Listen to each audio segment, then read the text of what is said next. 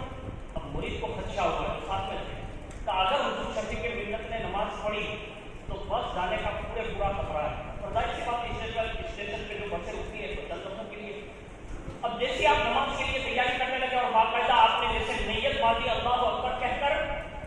اسی وقت بس کے ڈرائیور نے جو ہے ہارن بجایا اور باقاعدہ اسے چلتی شروع کر دی، اور جیسے اسٹیشن سے موڑ لے کر وہ باہر نکلی،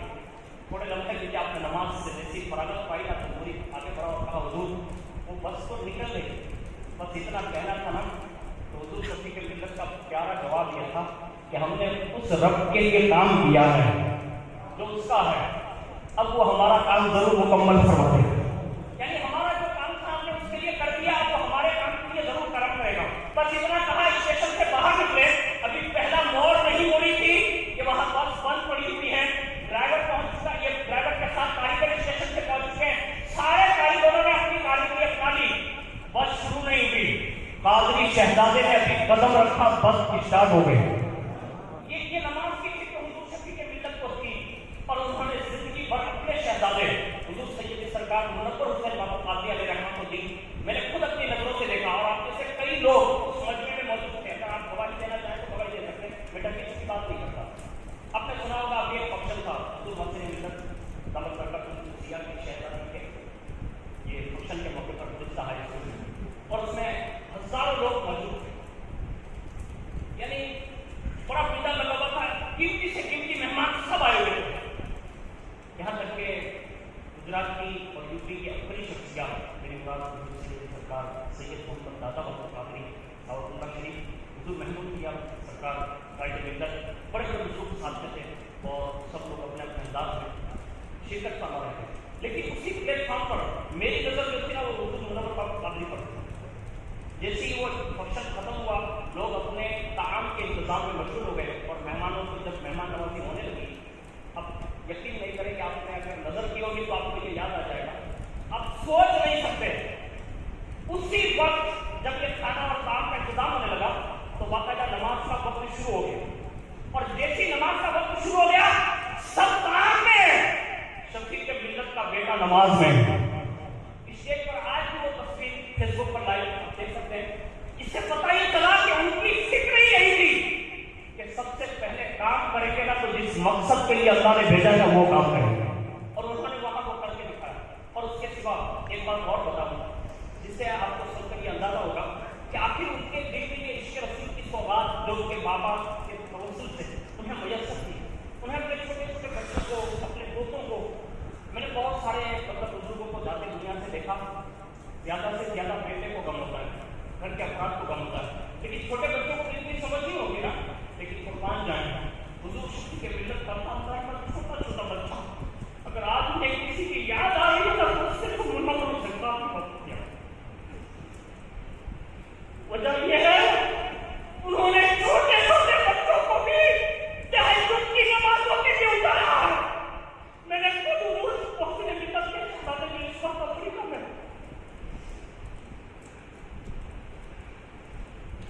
اس وقت وہ افریقہ میں کئی بار میری مسلم بات اور ان کی بارے میں کبھی کبھی بات چیت ہوتی ہے، اور میں عرض کرتا ہوں دادا کے تعلق سے کچھ باتیں تو فرماتے ہیں کہ میں بچپنا اور آج بھی میں دادا کے قرب میں رہتا ہوں، دادا کے ساتھ رہتا ہوں۔ ہم نے اور آپ نے بھی دیکھا ہوگا کہ حضور شفیع ملت اپنی زندگی میں اگر ساتھ لے کر کسی کو رکھتے تھے تو انہیں ہم حضور حسین ملت کہتے ہیں، اور منور حسین قادری باپو جی سے ہم ساتھ